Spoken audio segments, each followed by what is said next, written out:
Alright, so we're gonna get right into today's video. I know you guys have seen the title, and I'm trying to keep this video kind of short, but if you follow my channel, we're gonna do a quick little update here from the previous video when I was in North Carolina and got pulled over in North Carolina for the second time. You guys remember when I said this? Watch, I'll have a bunch of letters in the mail in a few days from ticket attorneys in North Carolina saying if you just like pay us, we'll make this go away. Because that's how it works in this state. It's crazy. So the first time I was pulled over in North Carolina, when I got home from that weekend, I had 3 letters in the mail from attorneys in that county where I was pulled over. Basically, I'm assuming like traffic ticket attorneys. Now, if you follow me on Instagram, you'll see that I posted a reel where I already got a letter. Since then, 1, 2, 3, 4, 5, 6, 7 more letters from attorneys. This is an advertisement for legal services. Ticket law. This is an advertisement for legal services. And again, and again, and again, and again. This is obviously nothing against these fine law firms that are reaching out here. They're just following the system. They're part of the wheel that keeps rolling. Now, you don't have to be some massive conspiracy theorist or anything like that to kind of get a little suspicious regarding just how everything works in the state of North Carolina when you get pulled over. How do these like attorneys all of a sudden know that I was pulled over? It's got to be some kind of cahoots with, you know, the whole police and being pulled over. Because, and you know, I could be wrong about this. Maybe they pull over local North Carolinians as much as they pull over out-of-state people. But I think that they're more likely to pull over out-of-state people because they know that they're not going to make it back to court, so they're going to have to hire an attorney because they live far away. And I've also heard, people have told me, I could be wrong, they could be wrong about this, I'm not trying to throw out false statements, is that North Carolina state troopers, they don't have to show proof of radar either. So they can kind of just like throw out a number. He said I was going 86 in a 65, which I don't believe because I wasn't going 86. I might have been going 80. I'm not saying I wasn't speeding at all. But usually, you know, when they just throw out a number, that. But anyhow, I love the state of North Carolina. It's beautiful. I actually like being there. It's just weird what's going on there with the whole law enforcement and the traffic ticket attorney. 7 of these dudes, man. Come on, firms. I'm going to have to hire one of them to get me off of this. So, just a funny little update to the previous video when I was pulled over in the great state of North Carolina. Those little pullover clips have gotten huge attention on social media. Like on TikTok, it has over 1 million views. It has 1 million views on Instagram as well. And you can tell by the comments, like a lot of people have been through exactly what I've been through. So it's just interesting, and there's your update. Let's get into the video. Alright, so we're in here and we're by my messy office desk, and what we're going to do is jump right into the analytics. So yeah, I mean, we've done these type of videos before, talking about, you know, what certain videos earn and so on, and like lifetime earnings. If you guys haven't seen the previous video, I'll link it up here and in the description as well, where we talk about what my channel has generated on YouTube in ad revenue alone in its entirety since I started it. Today though, we're doing a little comparison because earlier this year, YouTube started monetizing their shorts, which is like a reel on Instagram or like a TikTok video. So short form content. Now I've noticed it's a little harder to get like a good amount of views, at least for the type of videos that I do on YouTube, but I've had a few that get, you know, several 100,000 views, and then one here has gotten over 1 million views. And we're going to compare it to long form content, where I've had several videos that get over 1 million views. So we're going to compare one short video that has right over 1 million views to a long form video that has about the exact same amount of views. And we're going to see the difference in ad revenue between the two. Alright, so you guys can see here we're on the home page of my YouTube channel. We're going to go to videos, and then we're going to go to shorts, and then we're going to scroll down here. So as you guys can see, I mean, most of my shorts, they don't really get that many views.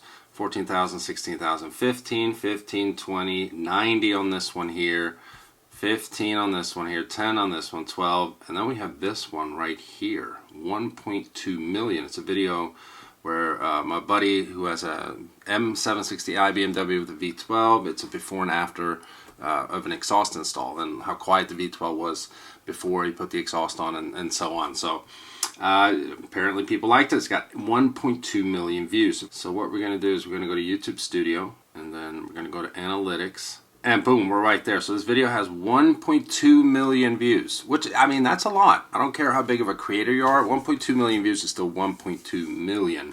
And then we just go straight to what we came here for. 80 bucks.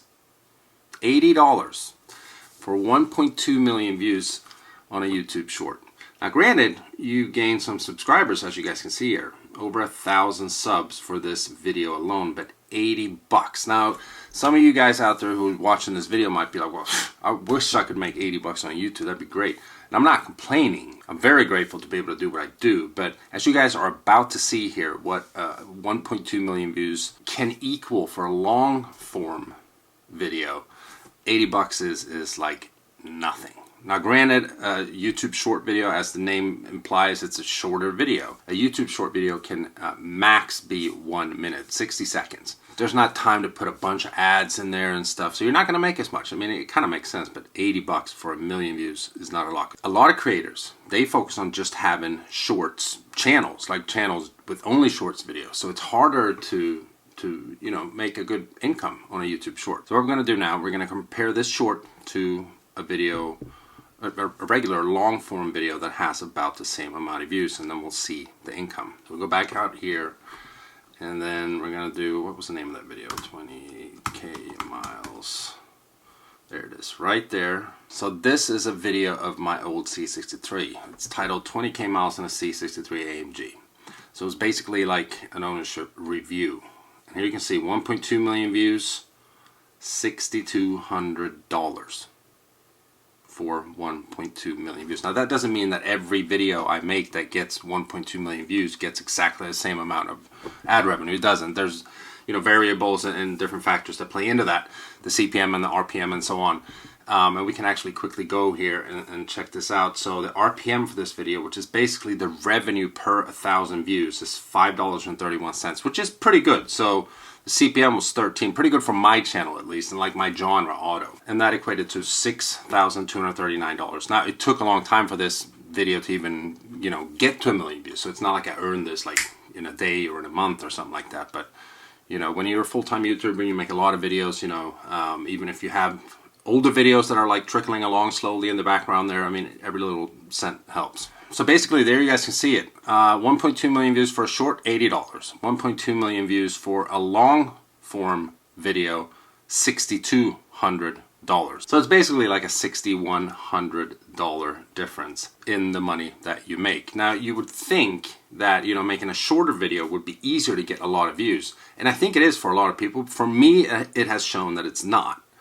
So, you know, out of all the shorts that I've made, I only have one video that's gotten over 1 million views. Now granted, I haven't made as many shorts as I have, you know, regular long form content, so maybe that'll change in the future, but I have more accuracy with hitting 1 million views with long form video than I do short. So there we have it. If you guys are still watching this video, we'll do a little bonus here and check out some other videos that have gotten a good amount of views. If you guys didn't see my previous one, I usually always show this one video because it's the one that has, you know, generated the most ad revenue for me ever. Now, this has only happened one time in the history of my YouTube channel. If you watch my channel regularly, you already know what video this is. What happens if you put brake, there it is, fluid in your gas tank? So these are the last 28 days, but since uploaded, lifetime, $89,283 for 9.7 million views, almost 40,000 subscribers. We'll go to revenue, and this video just has phenomenal RPM, especially for the amount of views. 9.9. I mean, that is really good on average. $9 per 1,000 views. So that's why it's generated this much in ad revenue. I just wish I could have one video like that per year. Out of all the videos that I make, if I could just have one like that per year, it'd be great. But it's just not happening right now. But I'm grateful for that I at least have one. It's awesome. Maybe at some point in the future I can, you know, make a video like that again and experience this type of ad revenue. But yeah, until then, I hope you guys enjoyed this video. If you did, you know what to do. Give it a huge thumbs up. If you're stopping by for the first time and you haven't already and you want to, please subscribe. Let me know your thoughts of this upload in the comments section below. Did you think the gap was going to be that big, or did you think it was going to be a lot smaller between a short form video and long form content on YouTube in terms of ad revenue? Let me know, and I'll see you guys in the next one. Bye-bye.